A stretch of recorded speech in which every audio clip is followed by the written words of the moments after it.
quel moment le pardon cesse-t-il d'être une attitude de grandeur? C'est le thème d'aujourd'hui en espérant que vous soyez inspirés par ce sujet. Ce programme a été enregistré à l'origine par Ricardo Melo de l'Institut Namasté le 26 janvier 2024. Les audios sont préparés par des volontaires de la pilule inspirante. Notre équipe de collaborateurs a toujours besoin d'aide. Soyez vous aussi volontaire de notre cause. Rejoignez notre page sur Facebook, Pilule Inspirante. Bonsoir mes amis, bonsoir. Je vous souhaite une excellente soirée. Et nous commençons avec beaucoup de joie une nouvelle pilule basée sur l'Évangile. Lumière et paix à votre cœur et à votre vie. Envoyez-moi vos questions, dites-moi ce que votre cœur ressent et j'espère que je pourrai vous aider. Nous avons une question d'un auditeur qui dit « Ricardo, j'aimerais vraiment savoir quelle est la limite du pardon. À partir de quel moment devient-on idiot après avoir pardonné et que l'autre n'apprécie pas? Ai-je tort de vouloir toujours pardonner? Dans quelle mesure, au lieu d'aider, pourrais-je nuire ?» Voici une question très importante. Je pense qu'il faut d'abord la contextualiser. Contextualiser la vie, contextualiser les infractions et même revoir le concept du pardon. Comme je vous le dis toujours et ne me lasse pas de le répéter, nous sommes sur une planète école et l'on apprend en permanence. Une planète hôpital où nous avons les moyens de guérir nos blessures intérieures ouvertes dans l'âme. Mais c'est aussi une planète où nous pouvons apprendre à jouir d'un peu de paix malgré toutes les difficultés que nous avons autour de nous. À partir du moment où notre état d'esprit s'installe dans une zone de conscience élevée, à partir du moment où nous faisons une plongée intérieure et intime, et commençons à trouver Dieu en nous.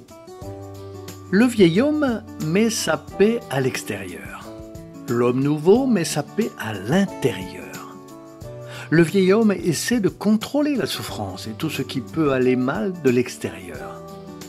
L'homme nouveau préfère s'occuper de son propre cœur afin de trouver la sérénité, quoi qu'il arrive à l'extérieur. En ce sens, il n'est logique que cette proposition existentielle que Jésus nous a portée, que la spiritualité supérieure nous rappelle, soit celle de l'homme nouveau. Cet homme nouveau a une vision de l'avenir, même s'il ne la voit pas parfaitement. Il sait que tout se passe et que rien n'est dû au hasard. De ce point de vue, l'offense qui vient de l'extérieur peut changer l'attribution que nous lui donnons, car dans un certain contexte, quand vous êtes des êtres humains ordinaires dans lequel tout ce qui a de la valeur pour vous vient de l'extérieur, on finit par surestimer beaucoup de choses. L'offense de l'autre devient gigantesque. Les problèmes liés aux pertes que nous avons semblent d'abord insurmontables. Nous finissons par accroître considérablement notre douleur et notre sentiment d'injustice, oubliant souvent que l'offensé d'aujourd'hui était l'offenseur d'hier. Nous oublions. La vie n'oublie pas. Est-ce que cela donne à quelqu'un le droit de vous offenser? Bien sûr que non. Cela donne-t-il à quelqu'un d'autre le droit de vous faire du mal? Bien sûr que non. Mais celui qui est un instrument de déséquilibre, malheureusement ou non, selon le point de vue, devra supporter les conséquences du déséquilibre qu'il génère. Lorsque nous recevons le déséquilibre qui vient de l'extérieur, nous avons la possibilité sacrée de l'accueillir, dans une perspective du moi renouvelé, avec une vie intérieure riche, ou du moi extérieur, avec une vie intérieure pauvre. Et alors, tout change. Le pardon est un exercice et un devoir pour chacun d'entre nous. Personne sur terre n'est parfait.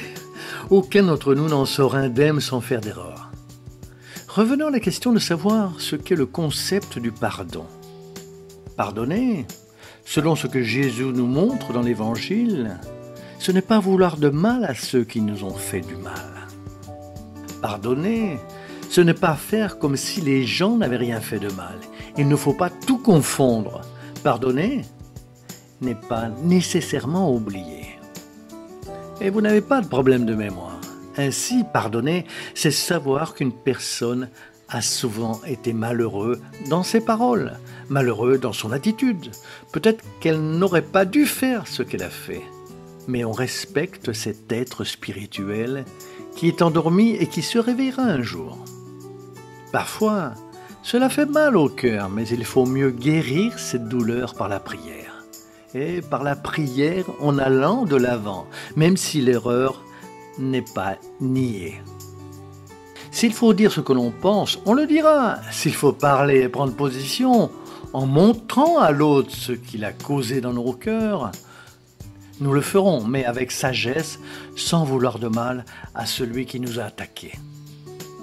Si vous souhaitez du mal, vous vous abaissez et devenez la même chose que cette personne qui a fini par vous entraîner exactement du côté de la révolte et de la vengeance. Quand Jésus nous dit dans l'Évangile qu'il faut pardonner 70 fois, 7 fois, et même autant de fois que nécessaire, il dit qu'il faut infiniment se rendre compte que les autres évoluent et font des erreurs comme nous, mais que nous devons continuer notre chemin en demandant à Dieu de nous aider dans cette vibration d'auto-guérison, en sortant de la zone de blessure qui ne fait que nous nuire. Souhaitez à l'autre le bien qu'il n'a pas pu vous souhaiter, parce que nous sommes déjà partis avec Jésus dans nos cœurs. C'est pourquoi, de ce point de vue, nous pardonnerons toujours. Maintenant, du point de vue de ne rien dire à l'autre, ce n'est pas pardonner, c'est différent. Pardonner n'enlève pas la responsabilité de prendre position pour que l'autre personne se réveille, pour que l'autre personne voie le mal qu'elle a causé.